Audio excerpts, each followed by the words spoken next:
En 2018 culminó una más de las generaciones de estudiantes de posgrado del COLEF. Estudiantes que ahora son doctores, doctoras, maestros y maestras nos cuentan sus experiencias de estudio, sus trabajos de investigación y nos ofrecen un panorama sobre los temas que estudiaron en esta institución. Hoy vamos a charlar con dos egresados de la Maestría en Administración Integral del Ambiente, quienes trabajaron proyectos relacionados a la infraestructura urbana y a la educación ambiental. Esto es Diálogos desde la Frontera. Acompáñenme.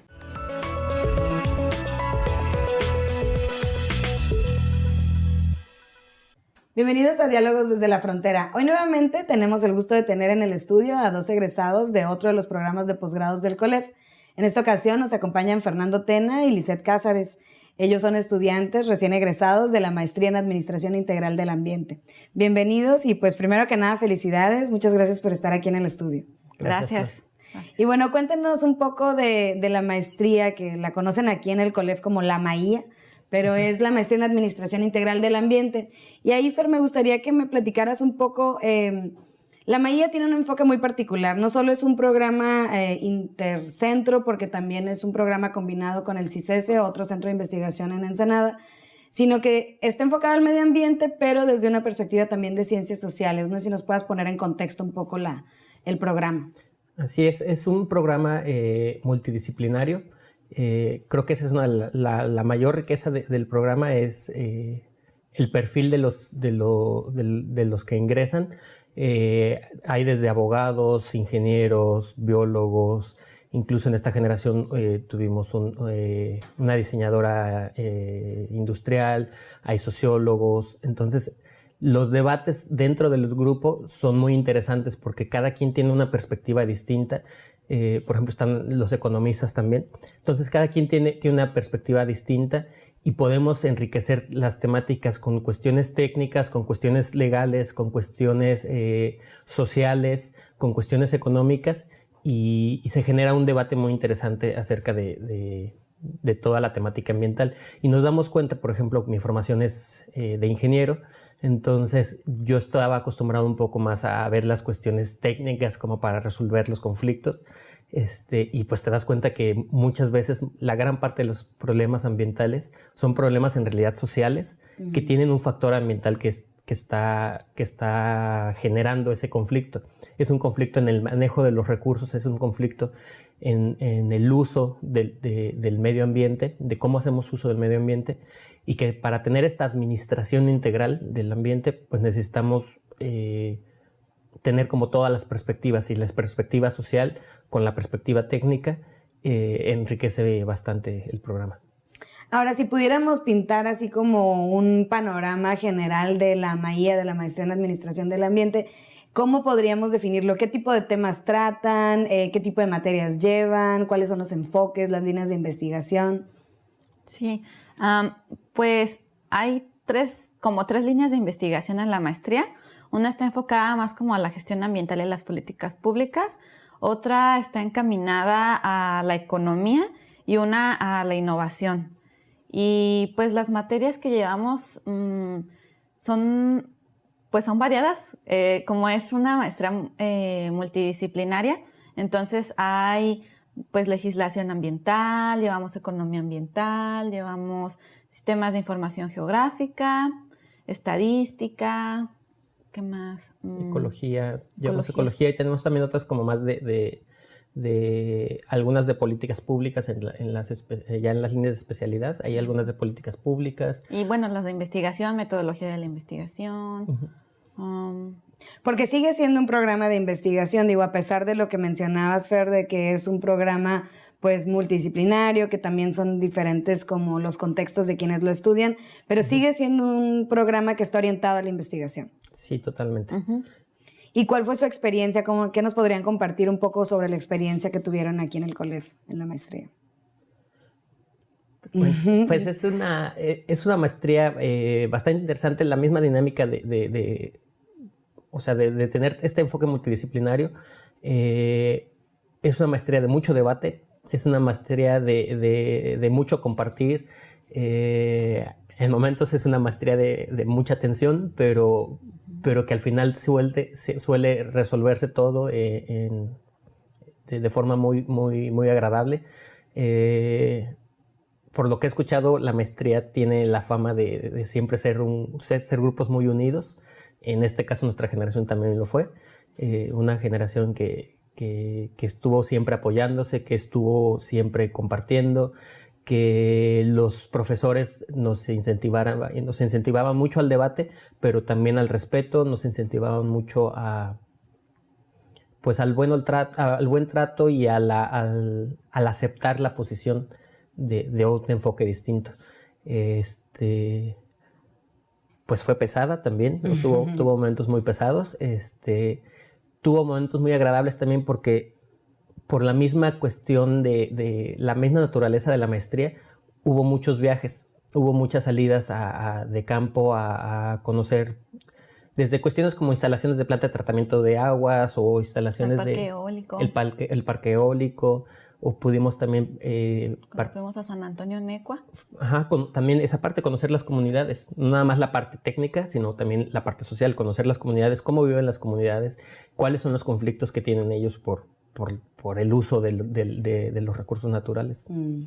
Eso es muy, muy gratificante. Todas las salidas que se hacen son experiencias muy bonitas que creo que es muy particular además de la Maía.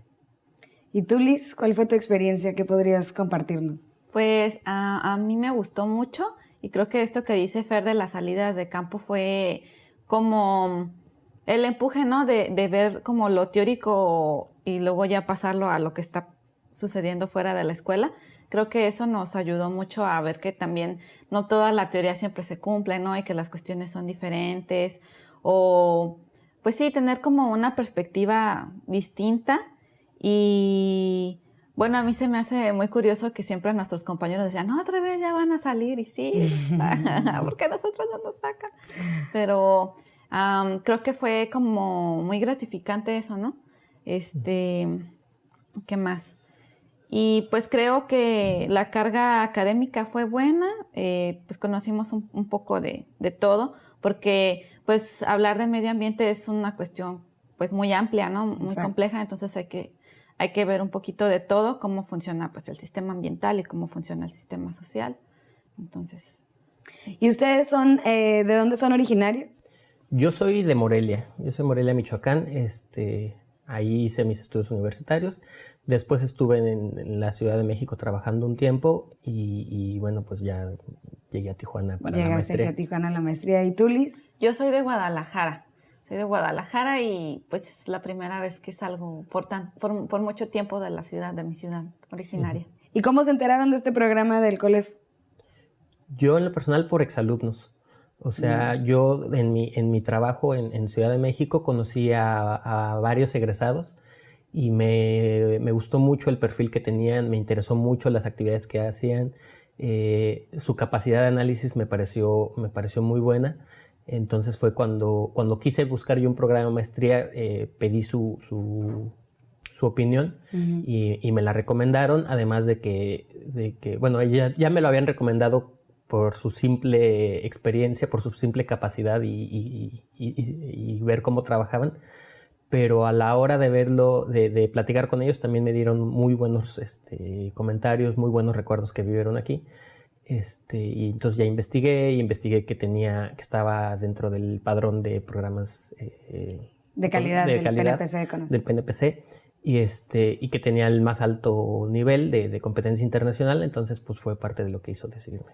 Sí, es uno de los programas más robustos también aquí en los programas de posgrado. Ahorita me cuentas tú, Liz, cómo te enteraste del COLEF, pero tenemos que ir a un pequeño corte y regresamos ahorita a Diálogos desde la Frontera. No se vayan. Estamos platicando con dos recién egresados de la maestría en Administración Integral del Ambiente, Fernando y Liz.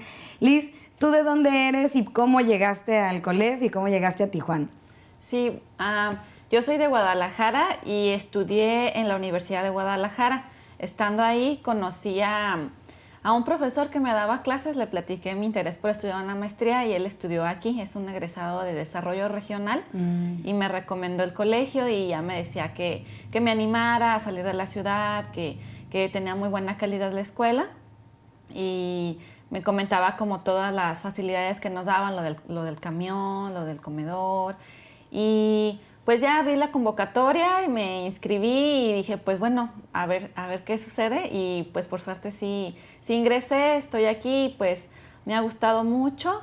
Y me di cuenta que había otro profesor también que es egresado de aquí de COLEF, entonces eso me convenció Pues buenas más. referencias, ¿no? Sí. Les tocaron a ambos. Sí, ambos. Sí. Y bueno, ahora sí platíquenme de sus proyectos de investigación. No sé si Liz, ¿tú nos quieres platicar Sí. de qué fue tu proyecto de investigación?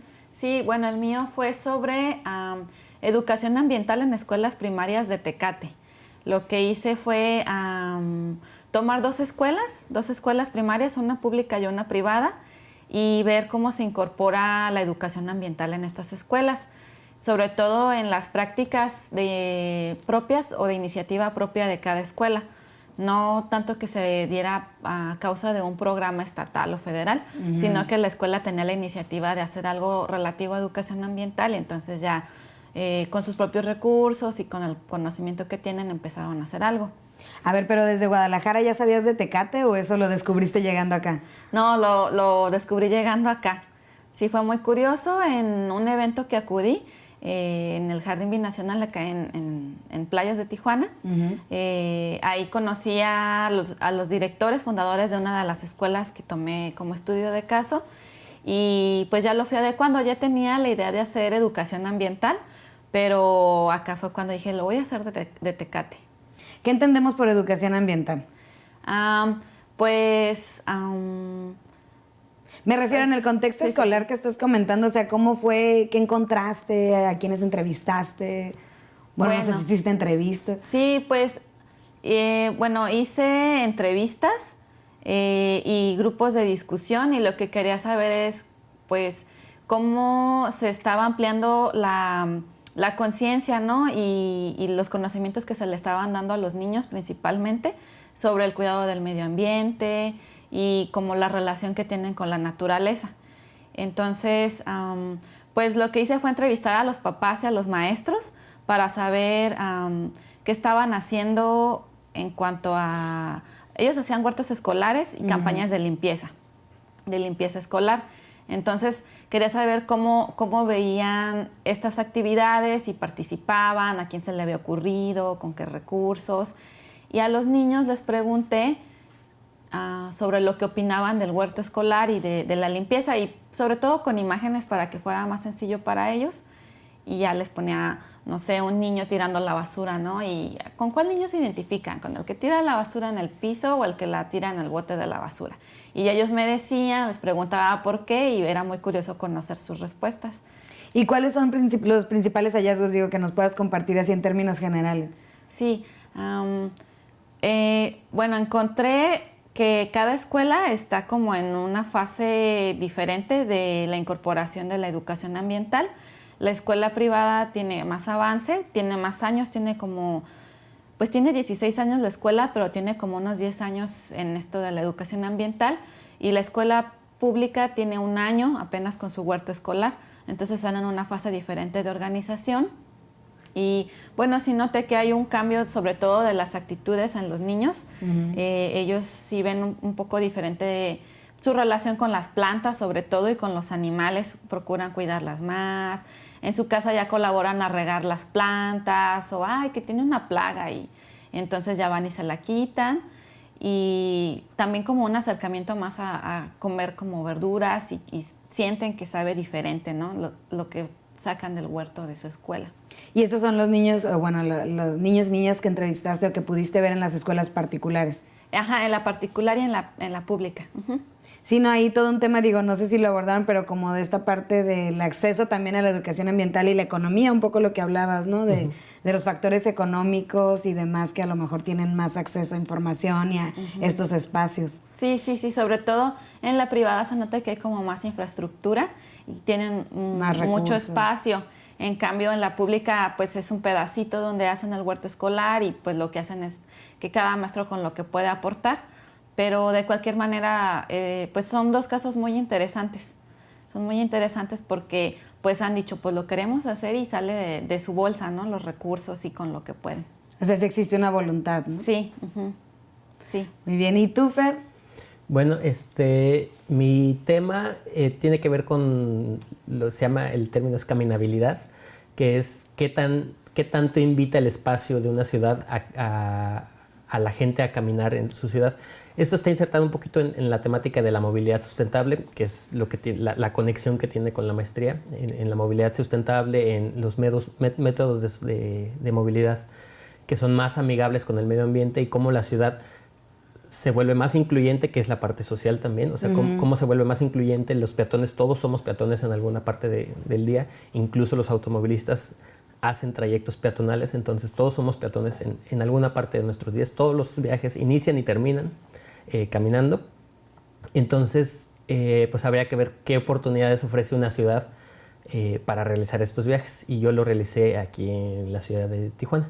Me imagino que todo un reto, porque en Tijuana precisamente es un tema muy complejo, la caminabilidad, como lo mencionas. Ahorita me sigues platicando, tenemos que ir a otro corte. No se vayan, regresamos a Diálogos desde la Frontera. Y bueno, Fer, antes del corte nos estabas platicando la introducción a tu tema de investigación y me decías de la caminabilidad. Y eso, pues aquí en Tijuana, me imagino, tuviste un gran reto para poder estudiarlo, porque precisamente la ciudad de Tijuana no es precisamente la más amigable con los peatones.